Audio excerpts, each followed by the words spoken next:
سوال یہ ہے کہ کوئی غم اور تکلیف کے لیے ہمیں کوئی علاج بتا دیں۔ تو اس سلسلے میں عرض یہ ہے کہ آپ جانتے ہیں کہ یہ دنیا ہے، اور اس دنیا میں طرح طرح کی آزمائشیں اور تکلیفیں ہر انسان کو آتی ہیں، اور جو اس دنیا میں سب سے نیک آدمی ہوگا اس کو اتنی ہی تکلیفیں اور پریشانیاں اس دنیا میں زیادہ آئیں گی۔ جیسے انبیاء علیہ الصلوۃ والسلام سب سے بزرگ اور سب سے نیک ہستیاں ہیں، تو انہوں نے دنیا میں جو ہے وہ زیادہ تکلیفیں اور پریشانیاں دیکھی ہیں،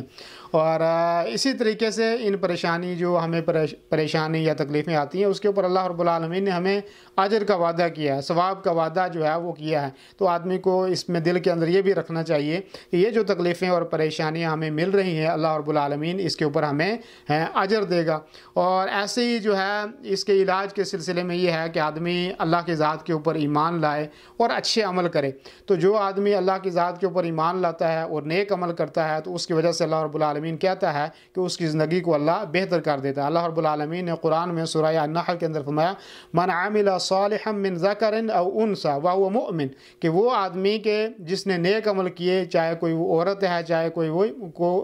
کوئی وہ مرد ہے، اور اس نے نیک عمل کیے، فَلَنُحْيَنَّهُ حَيَاةً طَيِّبَةً، اللہ کہتا ہے کہ اس کی زندگی کو ہم بہتر کر دیتے ہیں، اس کی زندگی کو اچھا ہم بنا دیتے ہیں۔ اور ایسے ہی فرمایا وَلَنَجْزِيَنَّهُمْ أَجْرَهُمْ بِأَحْسَنِ مَا كَانُوا يَعْمَلُونَ، بہتر اجر بھی جو ہے وہ دیتے ہیں۔ ایسے ہی جو ہے دوسری چیز یہ ہے کہ مسلمان کو کوئی بھی جو تکلیف پہنچتی ہے، اللہ رب العالمین کے نبی کریم صلی اللہ علیہ وسلم نے فرمایا ما يصيب المسلم من نصب ولا وصب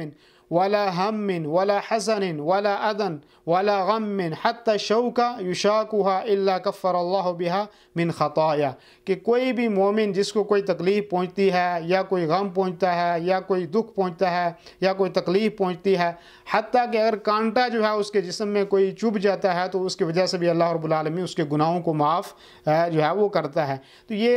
جو بھی تکلیفیں، جو بھی پریشانیاں، مصائب اور آلام ہمیں آتے ہیں تو اس سے ہمارے گناہ جو ہیں وہ ختم ہوتے ہیں اور اس کے بدلے میں ہمیں نیکیاں ملتی ہیں۔ تو یہ توقع بھی اللہ سے رکھنی چاہیے کہ ٹھیک ہے یہ تکلیف ہمیں مل رہی ہے تو اس کی آسانی کے لیے دعا بھی کرتے ہیں، لیکن یہ ہے کہ اس کے ذریعے سے اللہ رب العالمین ہمیں اجر بھی دے گا۔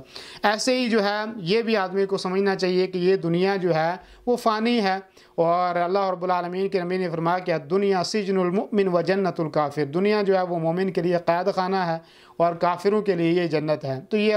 آپ کو پتہ ہے کہ یہ تنگی کی یہی جگہ ہے، اگر یہ تنگی کی جگہ نہ ہوتی تو پھر ہمیں جنت میں ہی اللہ رب العالمین رکھتا۔ تو اس لیے یہ تنگی کی جگہ ہے، اس لیے ہم یہاں پہ ایسے ہی دعا کریں، اور دعاؤں میں بہت ساری دعائیں ہیں جو قرآن کی دعائیں ہیں یا جو مسنون دعائیں ہیں وہ پڑھے، ایسے رب اشرح لی صدری ویسر لی امری، کہ اللہ رب العالمین تو میرے سینے کو کھول دے اور میرے معاملات کو آسان فرما، یہ دعا پڑھے۔ ایسے ہی اللہم انی اعوذ بک من الہم والحزن، کہ اللہ رب العالمین میں تیری پناہ میں آتا ہوں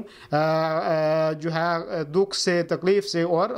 غم سے۔ ایسے ہی اللہ کی ذات کے اوپر آدمی بھروسہ کرے، توقع رکھے کہ انشاءاللہ یہ تکلیف اور پریشانی جو ہے وہ جلد ختم ہو جائے گی۔ اور آخری بات یہ ہے کہ قرآن کریم کی تلاوت جو ہے وہ کثرت سے کرے، اور قرآن کریم کی جو تلاوت ہے یہ بہت سارے غموں سے نجات کا ذریعہ ہے۔ اور ایسے ہی جو ہے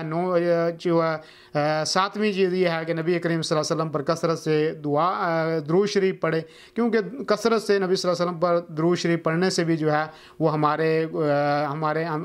اعمال میں نیکیاں لکھی جاتی ہیں، اور غم اور پریشانیاں جو ہماری ہیں وہ ختم ہو جاتی ہیں۔ تو یہ بعض چیزیں ہیں کہ جس کے ذریعے سے ہم اپنی تکلیفوں اور پریشانیوں کو کم کر سکتے ہیں۔ باقی یہ ہے کہ یہ دنیا تکلیفوں کی جگہ ہے، یہاں تکلیفیں پہنچیں گی، لیکن صبر آدمی کرے، اور صبر کے بدلے میں اللہ رب العالمین اس کی بندے کی آخرت جو ہے وہ بہتر بنا دے۔